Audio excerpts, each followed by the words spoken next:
Thank you for tuning in.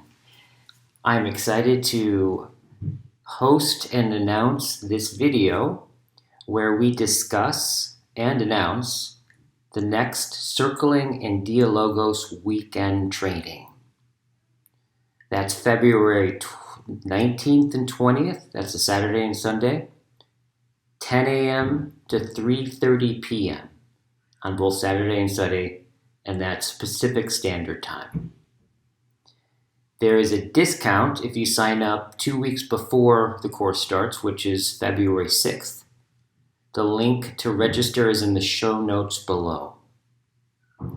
So if you have been listening in on the conversations that I've been having with John and Chris and all the other people, and you feel inspired by the ideas that we discuss and connect with the distinctions, this course is going to be about experiencing those things and diving deep into the very practices of mindfulness, contemplation, philosophical meditation and inquiry, inner subjective meditation or circling, and like the actual practice doing philosophical dialectic. The first one that we did was just really exceeded all of our expectations, and we had so much fun doing it. It was so inspiring, and the people that showed up for it were just good. They were awesome. And so we were inspired to keep going and keep refining it. So this one, Chris, John, and I are going to refine it, deepen it, and we hope to see you February 19th and 20th, 10 a.m. to 3:30 p.m. Pacific Standard Time. Links to register are below, and I hope to see you there. Enjoy this video.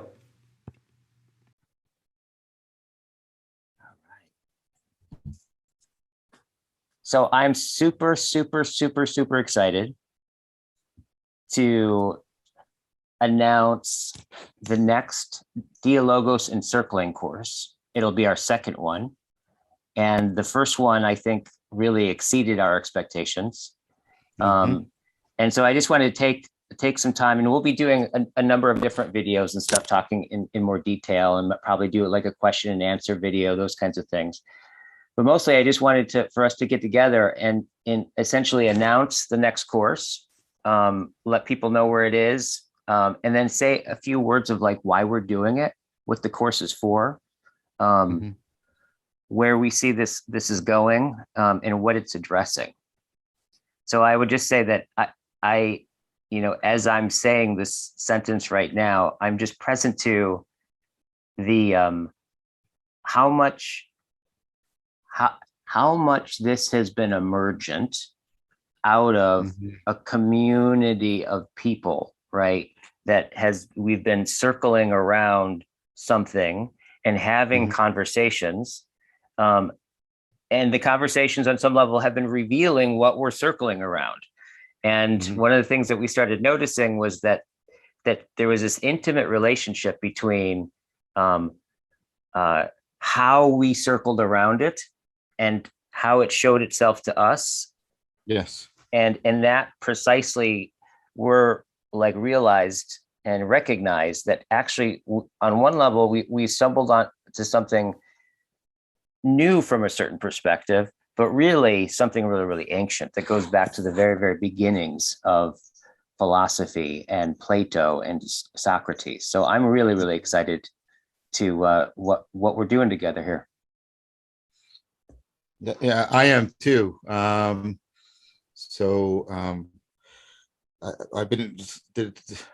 tried to take time off, and I managed to a little bit over the December break, but the flurry of discussions have just picked up again. And what seems to be shared among a lot of these discussions, people talking about there's a sense of imminence, that things are where there's like something's in the air, something's changing. And so for me, it's like you said, Guy, it goes back to Socrates, but it comes right to this pivot point that I think we're on. And one way I've been talking about it recently is to challenge a sort of set way of seeing and speaking. And the problem when you have a set way of saying and speaking is you don't, it so filters the world that you can't get any evidence of alternative ways of seeing and speaking. And it becomes almost self-evident that there is only this way. And the problem for many people today is that the only way that seems to be available is the one that seems to commit them to choosing between despair and avarice or something noxious like that.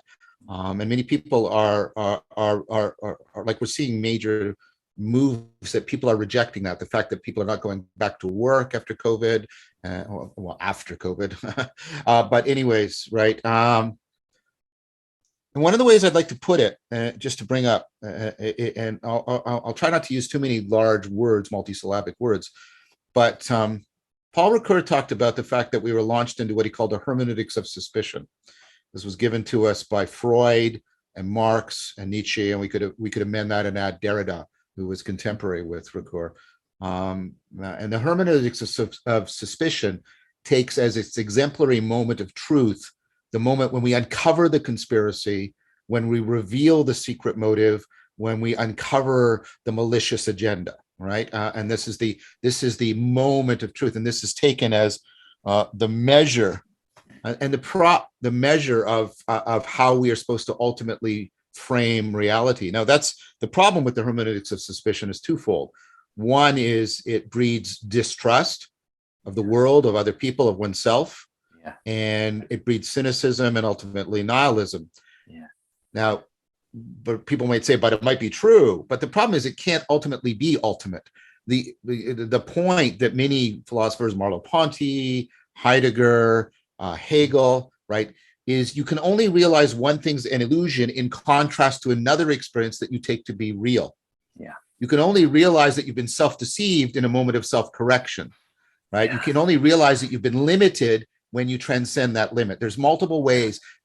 Philosophers keep converging on this point. We can't take illusion as the ultimate taste of realness. Yeah. And what I want, and now to get to the point, what I'm proposing, right, is to see Dialogos as challenging the hermeneutics of suspicion in a profound way, right? Now, notice the hermeneutics of suspicion has fallen prey to the very thing it was designed to attack. The whole point of the hermeneutics of suspicion was to get us to call into question default assumptions about reality. But now the hermeneutics of suspicion has become the default assumption, and it has become precisely noxious. Yeah, in that way. Now, with Dialogos, you have the alternative. You say, no, any disclosure of deception, of illusion, is ultimately based on a more primordial and profound disclosure of a contact with realness.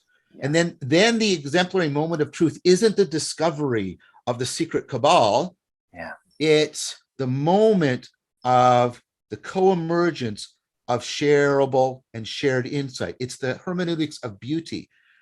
Look, in the hermeneutics of suspicion, appearances deceive us and distract us and distort us from reality. Yeah. But in the hermeneutics of beauty, appearances disclose the depths of reality, and beauty invites us towards truth and towards goodness.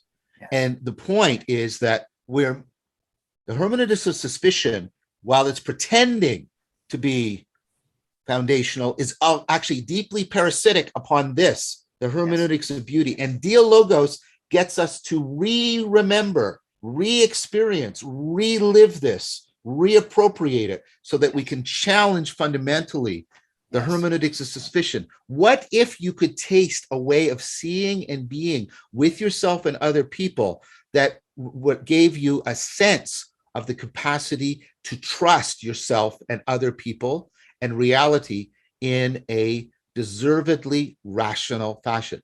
I think that this is, for me, more and more what I think the key of Dialogos is, that what it's doing is challenging this fundamental orientation we have in our culture that is destroying us, and showing it, like disclosing it but in a beautiful way, right? That it isn't Yeah. the only way we have to be. Yes. And so for me, Dialogos, and this sounds like abstract, but the point is, it goes right down into, like we take you through a series of practices in which this becomes viable, present, practicable by you.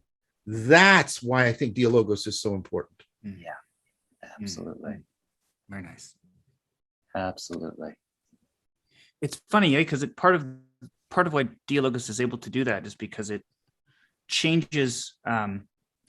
It kind of it takes our attention and basically multiplies the way in which our current frame of attention becomes consequential to how we think in the first place, right? And it sort of reverse engineers a different way of paying attention by, I think, essentially almost dilating the scope of consequence that comes with thinking in a certain manner, right? It's sort of like we are tested in a way.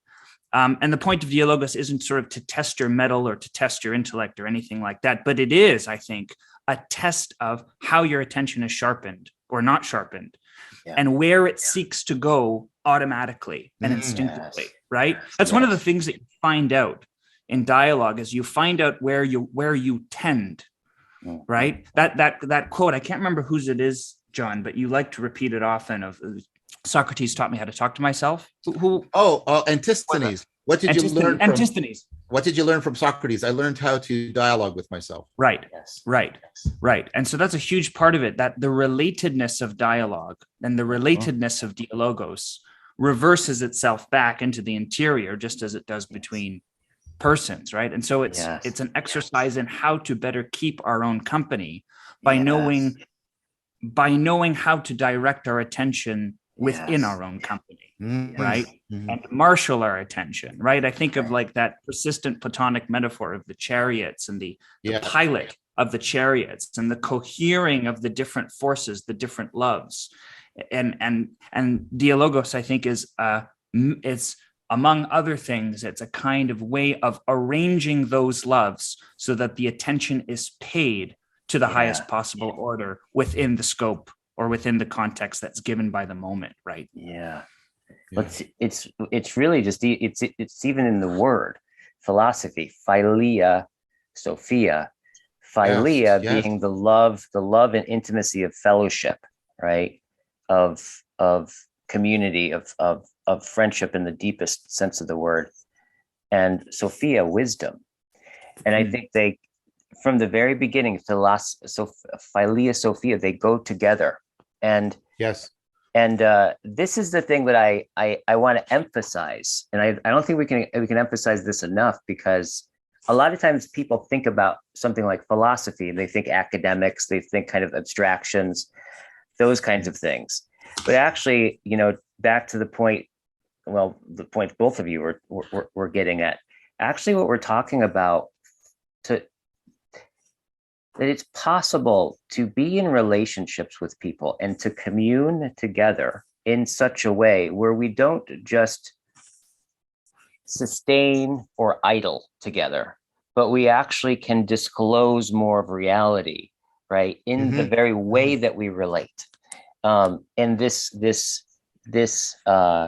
in the deepest sense, this deep intimacy between relationship, right? And being oriented in relationship, and to really kind of understanding to such a profound degree what we are as human beings is so deeply relational through and through, that, of course, the way that we relate with one another, right, can be, right, ones in which we're not just apes, like kind of being able to get, like, you'll pick leaves off my back, but actually to relate with one another such that more of reality comes to bear upon us in deep transforming ways. And I think it seems to be innate to the possibility of what relationship is, right? And that's the thing that a lot of this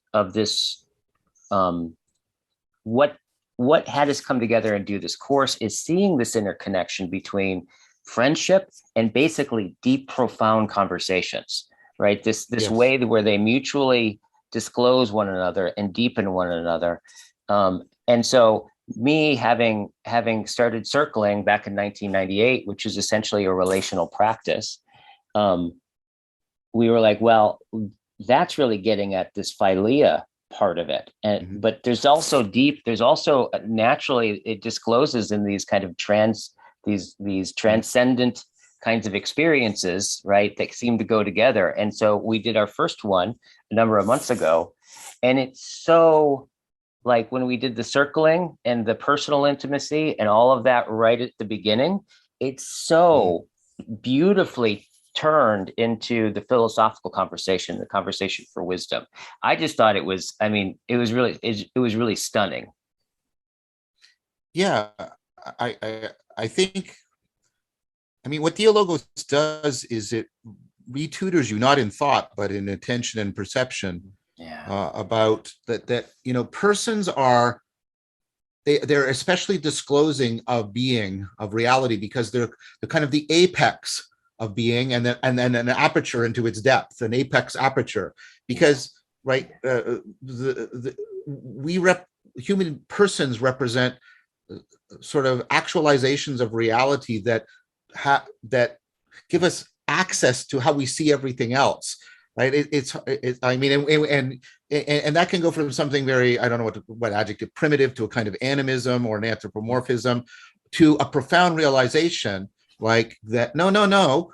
If we really plumb the depths of how we make sense together, we are always conjoined to plumbing the depths of how reality discloses itself to us.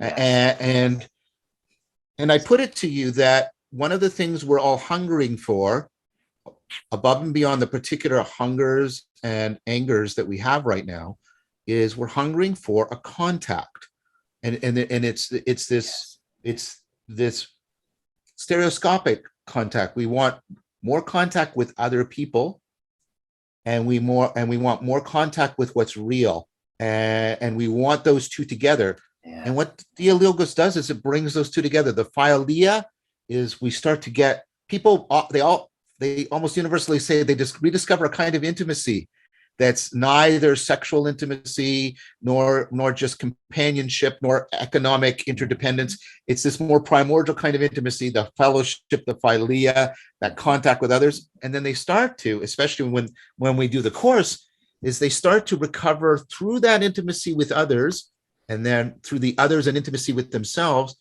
they start to recover a capacity for an intimacy with reality, a sense of being really connected. And I don't mean some abstract philosophical construct in the academic sense. I mean that lived sense of being almost like in vibrational resonance with reality, so that you feel like you fundamentally belong in existence again. And for me, Dialogos really helps people articulate in both senses of the word this longing they have, and it allows them not only to come to an awareness of the longing, but get it articulated so they can start addressing it. Like people start to, the hunger goes from being inchoate to more cohate, and then through that they start to get a better sense of how that hunger can be satisfied, and then they practice the beginning of the transformation of skills and virtues that will allow them to do that. And so I mean, this is I'm not trying to blow smoke here. I think Dialogos is pivotal right now, and it's pivotal at multiple levels. It's pivotal in our individual lives that are beset. It's pivotal in how we are connecting in our interpersonal, communities, but it's also pivotal on how the culture as a whole is relating to the world and to reality and to other cultures. And so at multiple levels, right, you can use this just in a very personal process and you'll get a lot out of it, but you can also, it's pregnant with the power to address these deeper levels that many of us are concerned with, and we're finding it harder and harder to separate off, the way we were taught, the private life from the public life, because they're interfering with each other in a more and more pronounced fashion. And Dialogos gives you the capacity to address the personal to the biggest picture. Yeah. Yeah. And in that way, and I think the practice, right? So part of what we're talking about. So most of the course is going to be, it's not going to be very much like lecture, almost none. Most of it is just setting context, right? To go into, to engage into practices, right? Yeah. And the practices, you could say, and using some of John's language, you could say it puts constraints around a certain set of like meaning machinery, right? Communication, like embodiment experiences, perspectives to sit in. And what any kind of skill building or capacity deepening practice always involves putting a constraint around the thing that you want to work on, so that you don't default into what you would normally do, but you're forced to stay and work a particular muscle, right? Excellent. So this whole course is really basically, we're only going to do as much talking as it takes to understand what you're going to be able to participate fully in the exercise, and then come out and talk about the insights that came through that. But these are this, and I think maybe we want to talk a little bit about this, because I first heard the words, John, you first used these in your Meaning Crisis series, Awakening from the Meaningstock Crisis series, this idea of an ecology of practices. Yes. Right. Yeah. And this is, I think, in this course, this really is one of the places where that sense of an ecology of practice literally comes to fruition here, because it really is creating an ecology and specific layers of practices that build and mutually feed on each other, right? In a big way. Yeah, exactly. It's a pedagogical program in which you'll be sort of introduced to some meditative skills, and then some contemplative skills, and then some circling skills, and then what's called philosophical fellowship skills, and then we move into a practice called dialectic. And all of these practices layer on, and they afford each other, and they constrain each other, and they feed back into each other. Chris, what did you want to say? Yeah, I kind of think of it as like the different practices that lead into dialectic, into Dialogos, are sort of like sketching out dimensions of a geometric figure. And right, you can think of it as a kind of collider for attention, or a collider for your loves, right? That into which you place them, and the different practices, beginning with circling, and the meditative and contemplative practices that you lead, John, basically are unfolding the dimensions of that figure, so that by the time we're ready to actually step into that figure and fill it with our attention, there's actually a shape, there's a figure there to actually help to vector things in a certain direction, so that they're not simply chaotic or scattershot in the way that they often are, right? So there's a form to guide the content that we bring to it, and that the form is designed to be transformative, just as it were a physical collider, or something used in the sciences. That's important, and it's important to also note that this is still very much a work in progress. Yes. So this is simultaneously a workshop, but it is also a lived experiment. We are probably going to put some modifications on what we did in the first workshop, given a lot of the conversations and reflections we've had from the first workshop into this second workshop. And so you will actually not only participate in something that's transformative, you will also help to participate in something that could be transforming the very pedagogical program itself, and helping us to improve it for other people. And so there's that richer purpose to it as well. And we very much, the three of us, and Chris and I are talking a lot about some things, and about bringing some other aspects in to the pedagogy. And there's a few things I think we'll tweak in when just do some initial tries this time around it. And so so not only are we offering this course, in a very deep sense, we're requesting your participation because you're helping us to experiment and engineer and improve and make something better that is still very much understood to be a work in progress. Absolutely. Yeah. That's key. Thanks. Yeah, I'm glad you brought that up, John. I think that's key. Absolutely. Yeah. The sense is, it's also too with the ecology of practices. So part of my understanding of what that points to is, that there's spiritual traditions, right, that have created like things like meditation and yoga, all kinds of different ways of working the machinery of self-transcendence, right? And one of the things about that machinery is that that same machinery, we talk about this a lot, where that same machinery that can open you to enlightenment, right, is also the very same machinery that can turn in on you, right? Oh, very much. And go south, right? And Absolutely. my sense about it is that because that human beings, we are comported in the world the way that we are, right? It's not like all of your meaning making capacities and your meaning experiences capacities. It's not like if you don't use them that they just kind of sit there, right? I think actually if we don't exercise all of our abilities and capacities for self-transcendence, if we don't consciously address those and take those up and develop them in our lives, they actually go sour. Right. Yeah. They actually turn into things like addictions, right? It's meaning and profundity in self-transcendence those aren't options for us.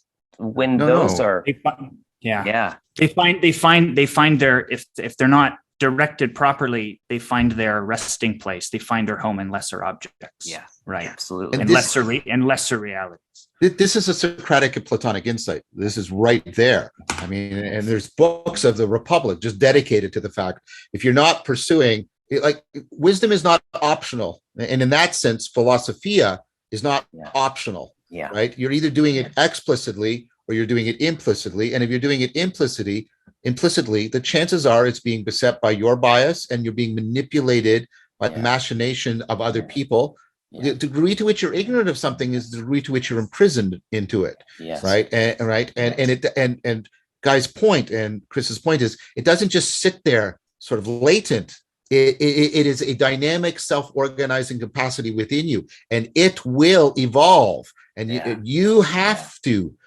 Like, this is the Socratic, even Kierkegaardian point, right? You have to bear the responsibility for that. You cannot avoid that responsibility. You can pretend that you're not responsible. You can distract yourself, but it's not optional. And we're sort of realizing that. I mean, one of the things that COVID has done is thrown us back onto the fact that, right, things don't stay still in meaning making. Like, they either are cultured by, like, wisdom-oriented practices, or the capacity for self-transformation produces monsters, and there's an increasing monstrosity in the meaning-making domains of our society. And to think that our minds, I include ourselves, are not infected and affected by this, I think is just unjustifiable. That's right. What did you want to say, Chris? That's right. No.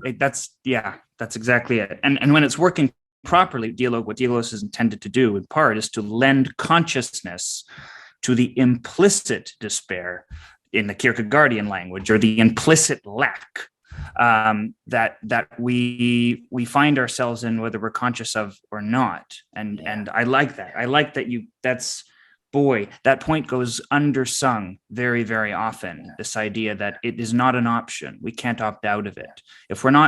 Just because we're not conscious of it doesn't mean that it's not happening to us. And so this is a mechanism to gain consciousness and to lend it to others, right? To basically use the social context to create and borrow and share reciprocally a consciousness that can be then reintrojected to one's own That's beautiful sensibility. That's Dialogos in a sentence, what he just said, that sharing out of consciousness and that sharing in, where consciousness isn't some Cartesian thing, but this active process of trying to engage and connect to yourself and connect to the world. That was beautiful, Chris. That's exactly. And Dialogos is, right, this whole program of dialectic into Dialogos, this pedagogical program is designed to give you, right, this living, right, ecology of practices, a scaffolding. One skill prepares you for the next. They layer on each other so that you don't have to just listen. Don't listen to our words ultimately. Come and do the practice and taste what it can give you. Yeah. Yeah. Yes. And one of the things about the more I look at it, the more astonished I am at the time that we're in, the unprecedented time that we're in terms of technology, in terms of like the time scales that we're looking at, how much change is happening. It's extraordinary to the degree that we are in a time that it has never been before, quite in the way that it is now, and what we're facing with that. And part of, you could say, the self-transcendence and the relational practices have usually been, historically, has been in the domain of religion. Yes. And now that's not viable for many people, right? Exactly. In our time, right? So in some sense, part of the one of the things I really like about the idea of an ecology of practices is that in some sense it's taking up a lot of the wisdom of these religions, but in such a way that you don't have to buy into a whole set of beliefs, right? You don't have to. There's not a dogma. There's not like something that you have to believe. It's more about how to more profoundly relate to reality, right? And that goes way beyond propositional knowing, way beyond beliefs. So that's one of the things I really like about this. In some senses, like these practices a lot of them are very, very ancient, right? Dialectic that goes all the way back, in 2,500 years ago, right? In the Platonic Academy, Socrates asking these Socratic questions and people having catharsis and going into aporia and this kind of grappling to disclose more and more of and to be struck by how much we don't know, right? And the wisdom that's afforded through that. So there's a sense where what I like about what it is that we're doing with this is it's, in some sense, I've noticed this with the years of circling is, it's the practices on one level, like we're going to be doing explicit things about actually having genuine philosophical dialogues in a structured way, right? And there's a certain formality that we will go through with that in order to really highlight and exercise those particular skills. And in some sense, those capacities, and what I've noticed the same thing with circling is that, when if you're at, for example, if you go to yoga class and you're doing a downward dog, right? And you start to get really, really good at downward dog and you struggle with it. Why you do yoga probably isn't to do downward dog, right? You're doing downward dog in yoga so that when you're walking out in your life and you're not thinking about yoga, your relationship with gravity, with movement, with the whole is more attuned. And it's pre-reflective. That's the practice, is that your response, right, is more open, those kinds of things. And one of the things that I think is really, I think because it's so close to us, it's also the most hidden to us that really we become as human beings through conversation. Like we all become through these, like I become who I am through my dwelling in the attention and the conversations of my parents and my family and my culture. And that there's a structure to those conversations, right, that actually have a deep effect about who we are. And I think that goes on for our whole lives. But there's very little attention, in my view, given how deeply influential it is for us, and how deeply impactful conversations are. Very little attention is paid to the form of engagement, the form of communication, the form of dialogue, with an understanding, especially with the understanding that there's a way that we can dialogue that can actually emphasize and be open to the kind of changes and growth that we want to have. And that's one of the things that really, really, really excites me about Dialogos and what we're doing here. I think that's well said, and that goes back to Antisthenes. You're having conversations all day long, even when you're alone. Yes. And think about what would happen if I took away from any of us the ability to have conversations with others or even with yourself. Yeah. Think about how radically your agency would be reduced, and how impoverished your experience would be, and your sense of identity. And yet, as Guy pointed out, this fundamental machinery of cognition and agency is largely left to just run of its own accord. Like we think we should be educated on other things, but we think that this is just something we can just do. And the problem with that, in one sense, that's true. We can just do it. But in another sense, that blinds us to the fact that we could do it so much better. Yeah. Evil doesn't come into the world by people choosing evil. They choose a lesser good in place of a greater good. And if we constantly just default to, well, we'll just sort of chit chat along, right? And then that actually shapes, right, our identities and the fabric of our mind. Like, think about how much we're wasting, and what opportunity we're wasting. I would say that primordiality. I want to respond to something that Guy said. I do agree that Dialogos is very much for people who find the traditional religions non-viable for many different reasons, right? On the other hand, I would say, and this is also true, Dialogos often helps return people to a religion and find a home within it that they were in question about, or that was not properly making them feel homed. Yes. And so Dialogos is not something that is like, it's not designed to convert you in or out of a religion. It's designed to reinforce your capacity for religio, for connectedness. Yes. And insofar as you might not find any traditional religion a viable home for religio, Dialogos will help you. But insofar as you have a religion that homes religio, Dialogos will also help you. And third thing, it will allow the non-believers and the believers to commune and fellowship with each other, which is sorely needed today as well. Big time. Good. Big Yeah. time. Yeah, it's critical. That's critical. Because Dialogos isn't out to change what you know or what you believe. It's the how you know and how you believe that it's out to change, right? The fundamental attitude of participation, the dispositional, formal way of relating, writ large, relating, period.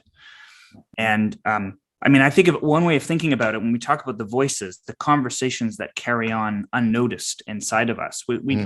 They're not just conversations, they are the forces that direct our will and attention and agent, right? They're working on us. They're directing our movements. They're steering us, whether we're conscious of being steered by them or not. And so one thing that, again, when it's working properly, one thing that Dialogos does is that we use the logos within Dialogos as the voice to tame our multitudes and to cohere them together. Yes. Right?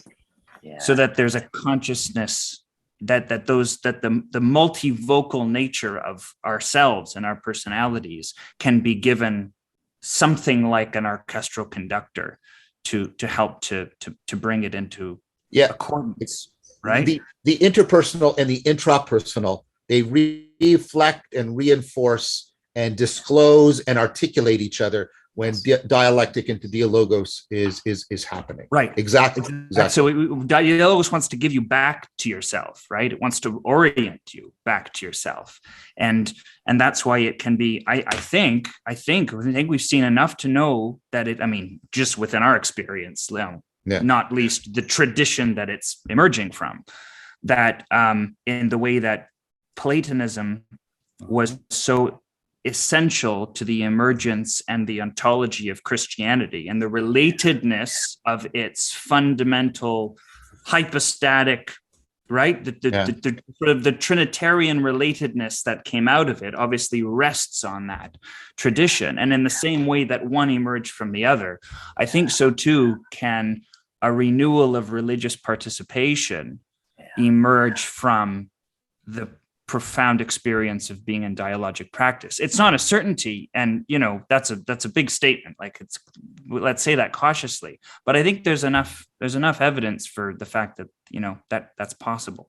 Well, look at how the dialectical tradition, the Platonic, Neoplatonic tradition, Neoplatonism, Platonism, Neoplatonism enter into reciprocal reconstruction with Christianity, like you just said. But they also do this with Islam and produce Sufism. They do it with Judaism and produce Kabbalah. They do it with Cartesian, the Cartesian framework in Spinoza and produce Spinoza's, right? And they Neoplatonism can enter into a reciprocal reconstruction with a scientific revolution. That's what happened at the beginning of the 20th century. Like, so again, what we're trying to help, what we're trying to help do is to recover this lingua franca arena in which reciprocal reconstruction, like I'm reading Thomas Plant's book right now, where he's comparing pseudo-Dionysus to Pure Land Buddhism, and how this kind of Platonic framework bound the Silk Road together. And it didn't make everybody say the same thing, but it provided a space in which everybody could talk in a way that was mutually transformative, and they could commune even when they could disagree, and that allowed them to trade and build civilizations together. This is again, right? I'm trying to broaden the historical argument that Chris is making, right? What we're trying to get at is, and I mean this with respect, we're trying to get at the space from which religions are born, so that so people can go back if they need to, or they can give birth to something that is, trans-religious or post-religious, that will do that same thing for them. But also, as I said, afford people to talk to each other again. Like, it's amazing how we're losing, like, given what Guy said, think about how fundamental conversation is. And what we are losing right now is the ability to properly converse with each other. Like, we talk about the environment being degraded, and we should, by the way, but the very environment that makes persons possible, metacognitive, self-reflective, self-aware, moral agents possible, that environment is being degraded, not by any one position, but by the lack of the denuding of the forest of conversation. We can't have an ecology of practices. We can't even have an ecology of ways of being without that. We are losing conversation at a rapid rate. And this should be our primary concern. If all you're concerned about is a particular position winning or losing, you are ultimately losing. We are all losing together. Yeah, totally. I was thinking about what are some things that are like kryptonite for nihilism, and like what is what is it? Just kind of like I was listening to something about how they're like some breakthroughs in curing cancer. Something about like some of it has to do with what are the environments that cancer can't survive in, right? Different ways of eating and stuff. And so I was thinking about like, what is that with nihilism? And I would imagine there's a bunch of things, but the one that seems really poignant to me, at least in my experience, it has to do with wonder. Like yes, the primary disposition of wonder, and yes. And it almost feels to me that, and I mean that in the sense of the deep sense in which it's not wonder is like a subjective feeling, right? No. Not wonder in terms of something being wonderful on the outside, but the disposition of wonderment, right? Where in some sense, what is most, on one level, there's one sense of wonder where you look at something and it's so beautiful, it's so amazing that you experience awe and wonder. However, there's also another way where wonder is where you start to, when it becomes a disposition, is where what is most common becomes the most strange. What is most common becomes the most wondrous. And that way, or that focal setting, right? That stance, that perspective, that context that we come from, such that we can look at the world, listen to the world, feel ourselves in relationship to the world. That place where what is right before us, what's closest to us, what's most immediately what we usually call our reality, that's normal or ordinary. What we're talking about is that focal setting that can see its extraordinariness, its uncanniness, its wondrous. And I think that's one of the things that I noticed in when we did the first Dialogos a couple of months ago, is what I started to see is every time they'd go and do an exercise and we'd all come back, right? And they do another exercise, they come back. The sense of affinity and the sense of wonder kept expanding. And I have a feeling that in some sense, that is almost like a direct, in my view, cultivating that. And this is also what Socrates, I think was the first one to talk about, that philosophy arises out of the disposition of wonderment. Very much. Yes. In that sense. And I think a lot of the exercises that we're doing, precisely in some sense, you can see them as practicing abiding in that focal setting, such that what you're looking at, because again, speaking to the notion that a lot of times people think of philosophy as something really, really abstract, but actually our time and our place and our relationship in this moment, if we really, really can open to it and look at it and see it, right, and truly listen to it, is a source of an extraordinary amount of wonderment, right, and meaning. And so that's the thing I want to just emphasize. What we're talking about are really there's these exercises that are deeply experiential, that have to do with right now, in this moment, being with you. And what we're addressing is that practice of that particular focal setting, right? And I would say that's almost like kryptonite to the meaning crisis, or that's almost like kryptonite to nihilism. I think that's right. I think the proper response to nihilism is to learn how to fall in love with the world again, which is properly a dialogical relationship. Like you and the world are reciprocally opening to each other, and you practice that wonderment, that reciprocal opening in Dialogos, and in a way that will permeate through the levels of your consciousness and cognition, and pervade throughout the domains of your life. And this is how it's different from distractive entertainment and other things. Nihilism proposes a closure on what reality can be. It proposes a conclusive closure about reality, and reopening the world is the best evidence that closure is not is actually not true in a profound way. And if you're in a certain framework, nothing I can say to you as an argument will move you from that, because everything will strike you as evidence for the framework of the closure of the world. But if you practice, right, It's like if you've never been to Greece and I try to convince you to go to Greece, you'll just keep seeing it in Canadian or American terms. And why should I go to Greece? But if you can go to Greece, you'll come back and go, oh, wow, it's so different. That's right. It's a similar kind of thing. But if you practice this course, you get the opening of yourself and the opening of the world to each other.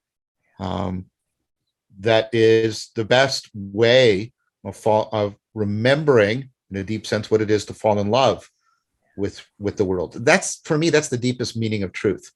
The meaning of truth is not some correctness of semantic content. It's the ability to fall in love with reality in a good way. I'm obviously thinking of the true and the good and the beautiful as being completely interdefining here.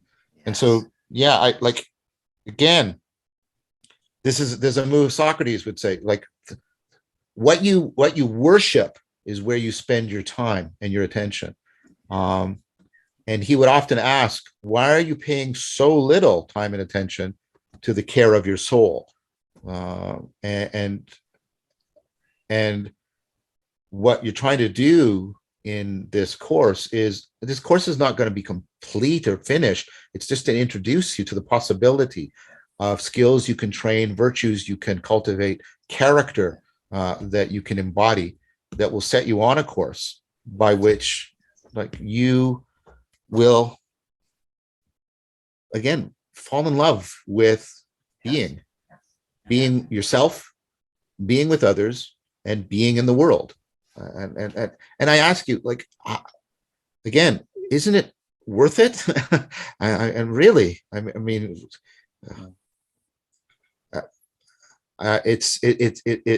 what other way could we best spend our time other than trying to help each other reawaken and remember what that is like? That seems to me one of the greatest things human beings can do. And again, that's why we're not just offering this to you, we're requesting your participation, because it makes possible a way of education, right? And improving that way of education for other people, not only in this particular version of the course, but particular future versions and other things. Dialogos is a family of practices. Dialectic into Dialogos is one. There's many. And the more we can get people to take this up and help each other remember, I guess it sounds pretentious, but for me, this is where the pivot point that we're all sensing we're on. This is how we pivot it, how we escape from a world that seems to be like we're doing what is it? A desertification. We're creating a desert where there used to be a rich ecosystem of conversation and ways of being and seeing. And so this is really, like I said, this has the potential to give you a way of responding to what's happening at the very concrete guts of your life, to the horizons of what's happening in the culture. Yep. Yeah. But I think it's important that that there's sort of a proper paradoxical way of understanding the fact that this has a telos that is aimed to the transcendent, but it also has a modesty, modest estimations of its own scope, of its own attention, that are properly paired with that transcendent. Well said. Well said.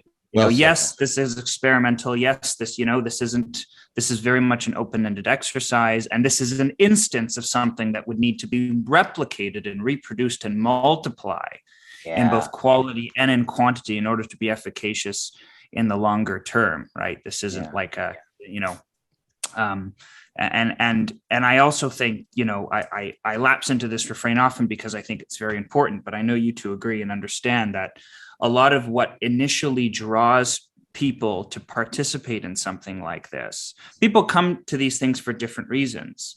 And that's okay. In fact, that makes things, if anything, more interesting. Some people I know participate simply to get a dose of community, to get a dose of communal activity and communal participation that perhaps is otherwise lacking. Goodness knows there isn't a lot of that to go around right now. Mm-hmm. But properly understood, that is not the object of this exercise. The fostering of community qua community is not the aim here, right? And that's why this is the ordering of goods into a certain schema, right? And the community that is conceived as the arena for Dialogos is in service of the aims of Dialogos, not in service of itself fundamentally. Yes, right? yes. We can't confuse the ends and the means when we're talking about the various ingredients that go into the practice. Yes. Well said. That's very well said. Yeah, and precisely whenever you talk about a practice or an exercise, right, and especially with this one, right, with the exercise that we're doing in Dialogos, you're doing it so that you can struggle, right, so that you can exercise and put yourself at the optimal edge of your capacity. And but and what's really interesting is, like, a lot of us can understand that through, if you've ever taken sports and you practice for an event or something like that. Like, all of us probably have experiences with kind of practicing and becoming better at something and putting our attention on something, right? But when you think about really what, in some sense, just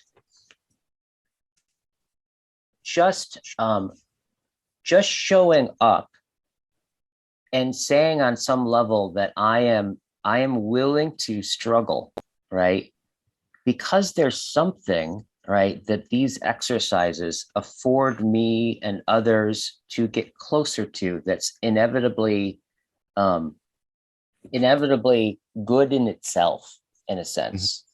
And that's one of the things I want to just highlight about this, is that when I think about everything to do with Dialogos, all of our past conversations, all the ones that I've had on YouTube, all the different, when we've come together, we've planned them, all the people that I've met, right, and the qualities that they exhibit, the qualities that I feel are drawn out of me and deepened in relationship with these people, there seems to be like it's like quite, it feels almost literally true.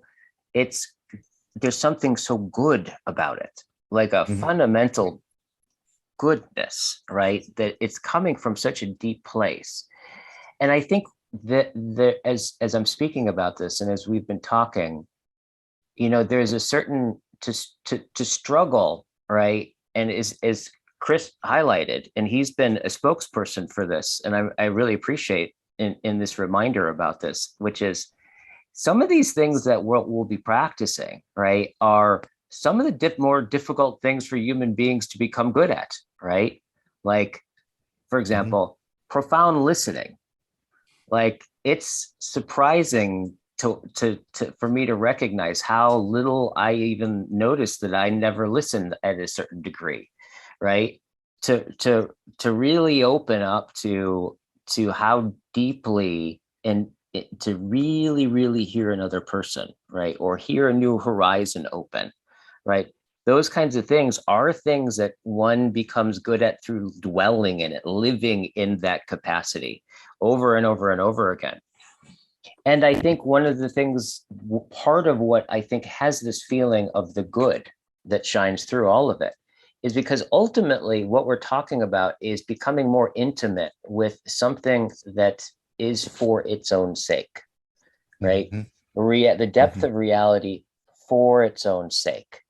And I would say one of the things that's really missing I mean, on some level, that's, human beings are notoriously struggle with this, but I think in our particular time, in our age of technology, we, without even knowing it, kind of see everything as a means to an end that always exceeds us on some level, right? As I'm doing what I'm doing in order to get to this other thing in terms of utility.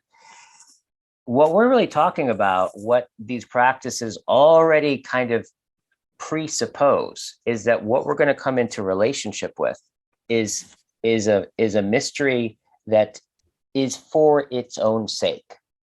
And that quality of reverence that shines through it, in my view, seems to evokes qualities in me that and draws out virtues and aspects and develops things in me and has me struggle like with things in myself in such a positive way, that really it has that sense of revealing reality as something that's worthy to be in the presence of for its own sake.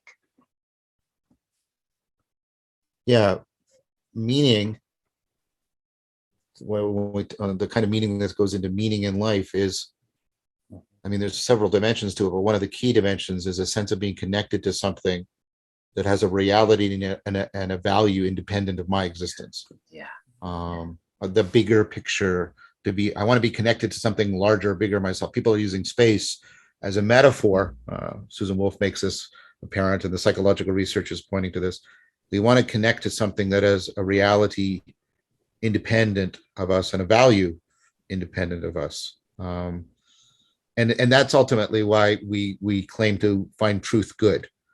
Like, ask yourself, why do you, well, I don't believe there's objective value, but you believe that truth is good, and what's going on there? And it's because somehow truth is about connecting to reality in a way independent of your existence and your personal set of preferences. And that doesn't have to be, though, an impersonal, cold calculation. That connectedness to something other than yourself. Iris Murdoch famously said, love is when you can really recognize that something other than yourself is real. Yes. Yes. Yes. Right. And so Dialogos is about, in that sense, and Chris has been saying it, it's about practicing, proportioning, and calibrating and coordinating your capacity for love, loving yourself, loving other people, and loving reality. And Dialogos is about that in a proper way. And if you're hungry for meaning, which what the scientific literature and the philosophical tradition both converge on, is you want to be connected to something that has an existence and a value independent of your existence and the value you have for yourself. It doesn't try to deny them or negate them, but it transcends them in an important way. Yeah, absolutely. That's right. And there's something so beautifully paradoxical about the fact that the very way, I mean, this is sort of a Kierkegaardian formulation, but the very way of gaining yourself and the way that you must gain yourself in order to be re-imbued with a sense of vitality and meaning is precisely with the self-sacrifice, precisely by losing yourself in and losing the kind of egocentrism that we associate with the uncoordinated, chaotic version of those preoccupations when they're buffeting us around and directing our attention to places where we know we ought not to put it, and yet we can't help ourselves but to do it anyway, right? And so the humiliation of oneself subordinated to the higher good and of what is true in the presence of the practice is precisely the avenue by which we seem to regain contact with the part of ourselves that is ever ahead of us, right? One of the things that's impressed me from these practice and the workshop and other smaller versions I've done in other places is people from all different backgrounds, secular and religious, often come out of this talking in spiritual terms, even religious terms, in a way that seems to be both natural but also strained for them. I think that's because what they're trying to understand is a kind of meaning that was for a very long time properly homed within a religious spiritual framework, and for many people that's no longer viable. Again, I'm not criticizing religion, I'm just stating a demographic fact. And so the fact that both non-religious and religious people start sharing this language together spontaneously, we don't introduce it, just comes up and emerges, is also a very powerful and interesting phenomenon. And I take it as evidence for what we're talking about here. The people are recovering, remembering, and recreating all of those terms, that capacity for that kind of connectedness, that trans-egoic connectedness that we all crave. And I think it has a lot to do with the fact that we're cultural beings, that we're mammals, that we're moral agents, and that these have created in us a set of real needs that have to be met by a real relationship to reality, and it's something that we have to practice, just like we have to practice morality. Yeah. Like we don't think that anybody's just sort of innately a morally great agent. Yeah. We think, no, morality is important. Kids have some innate proclivities, perhaps, and then we have to culturate. We have to enculturate it. We have to educate it. Right? It's the same thing. It's the same thing here. Yeah. Same thing. Because we have just as many proclivities for those behaviors that lead us astray. Yeah. Exactly. Yes. Exactly. And it's something that's so incredible about on a level that's it's odd, because you don't normally think about it like this, or people usually don't think or associate this. But there's something really, really when you start to, one of the things I've noticed, like even in this conversation, there's certain moments where like something was said and it was really insightful and it struck me. It was like it's like reality went, it lit. There was a deeper understanding, but there was also an experience of it revealing what was already somehow present, or what I was inside of. And that sense of it's almost like a nurturing, or this recognition that I'm already held in a world of intelligibility that was maybe concealed to me, but in it being unconcealed, I don't just learn something new. I recognize something that was preceded me, right? Yeah. And that quality of at home-ment and insight and cultivating insight is so important. It's been so important for me in terms of developing a deeper and deeper sense of trust, and having, I think, a sense about reality, not any particular condition or circumstances, like transcendent of those things, but just this sense of reality having a quality of a holding, of some kind of being held in some deep, rich way. I mean, I have a 5-month-old, and I'm constantly having these experiences with him where we have this experience, and he, like the other day, he had his first, like you could say, I guess, like existential break. Well, we both had it, because I had to go get the bottle. He was screaming, and then all of a sudden I heard, while I was in the kitchen, I heard the scream stop, and I heard gunk, and I ran out, and basically he rolled off the couch, right? And it was fine, but it scared him. And I picked him up, and I was kind of like, I was making sure he's okay. And then he got really scared. He just started screaming. But what was really interesting about this is that his whole being just looked me right in the eye and just started shaking, and just, he kept like finding home here. And I noticed this impulse of just locking in with him and letting him cry, and then feeding him the bottle, and he'd scream, and then he'd get quiet, and he'd scream, and then he'd get quiet. And we just kept making eye contact. And then he started to, until this point where he was silent. And then he went into this deep sleep for about 3 hours.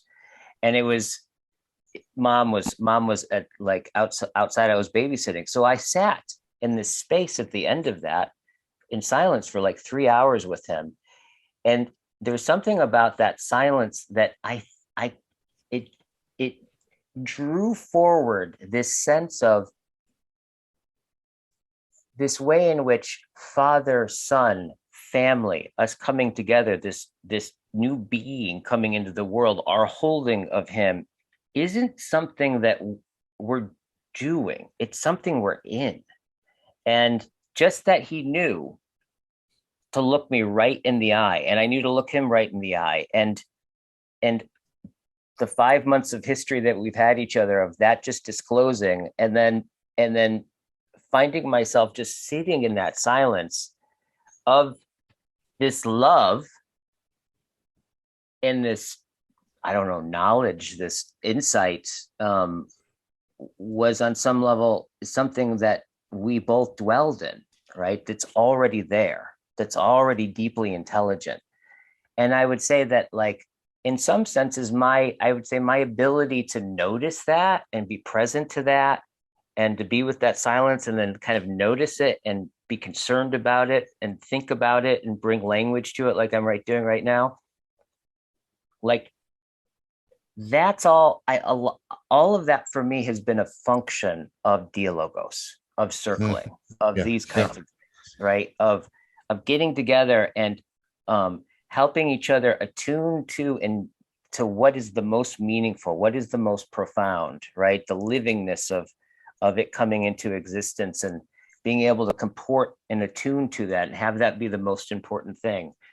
All of that moment, I would say, for me, and the way that we're being a family and the way that that's coming to fruition is so deeply arises out of these conversations, out of Dialogos. Socrates would love that guy. His primary metaphor was to being a midwife, helping us give birth to each other. Yeah. Right. And there's no room in that space for the hermeneutics of suspicion. Totally.